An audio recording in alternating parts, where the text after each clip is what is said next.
আমি দেখি কিছু কিছু ইউটিউবে আমার ছবিটা আছে কিন্তু ভিতরে আমার কথা নাই, নিচে এমন একটা লাইন দিচ্ছে ওইটার সাথে বক্তব্যের মিল নাই।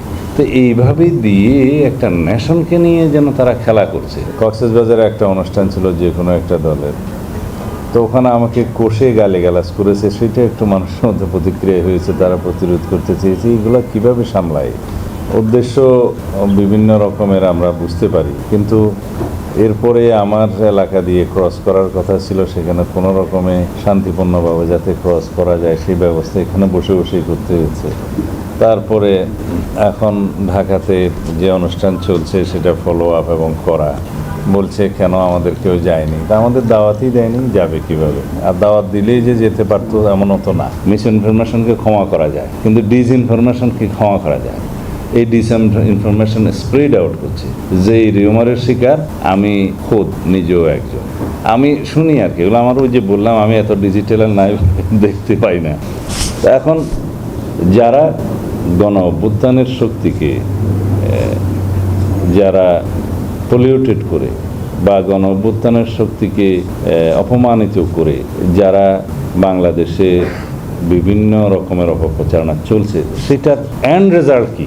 রেজাল্ট হচ্ছে আমরা আমাদের ডেমোক্রেটিক স্ট্রাগলের হিস্ট্রিটাকে অপমান করছি, এবং ডেমোক্রেটিক স্ট্রাগলের লং হিস্ট্রিটাকে যদি আমরা অপমান করি, তাহলে জয়ী হয় আলটিমেটলি ফেসিজমের সময়টা, জয়ী হয় ফেসিস্টদের ভূমিকাটা, তাদের পলিটিক্সটা।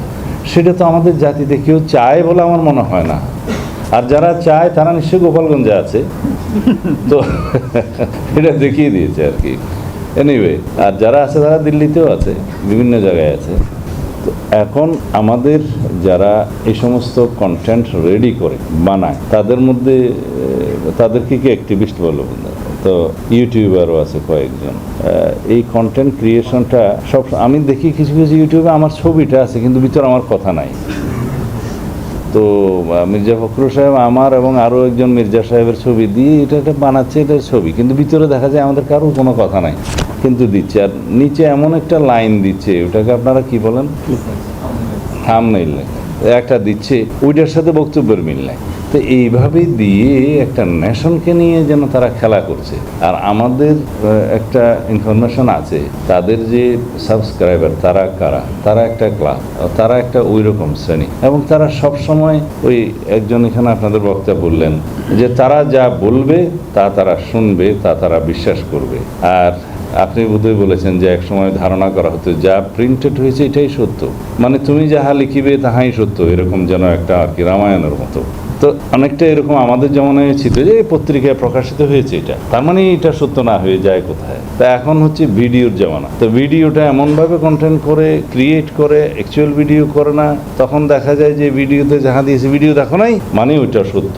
এখন এগুলোকে আপনারা ফেস করতে হবে সামনে এমনভাবে, সামনে অনেকে আপনারা বলেছেন ইলেকশন যত কাছে আসবে তত আর্টিফিশিয়াল ইন্টেলিজেন্সের মধ্য দিয়ে অথবা এরকম ফেক নিউজ বা এরকম ইচ্ছাকৃত কিছু ডিসইনফরমেশন, রিউমার এমনভাবে ছড়াবে যে এগুলো মোকাবিলা করার একটা বিশাল চ্যালেঞ্জের ব্যাপার হয়ে দাঁড়াবে। কিছুদিন আগে আমি ইলেকশন কমিশনের একজন কমিশনারকে বলতে শুনলাম যে সামনে এআইকে কীভাবে আমরা মোকাবেলা করবো, এটা আমাদের জন্য একটা বিশাল চ্যালেঞ্জ হয়ে দেখা দিবে ইলেকশনের আগে। এগুলো সবই সত্য, কিন্তু ওই যে ব্যারিস্টার সাহেব প্রথম বক্তৃতা বললেন, আমি তখন মনোযোগী ছিলাম খুব বেশি, যে আমাদের যে মিডিয়া কি যেন লিটারেসি ক্যাম্পিং করতে হবে।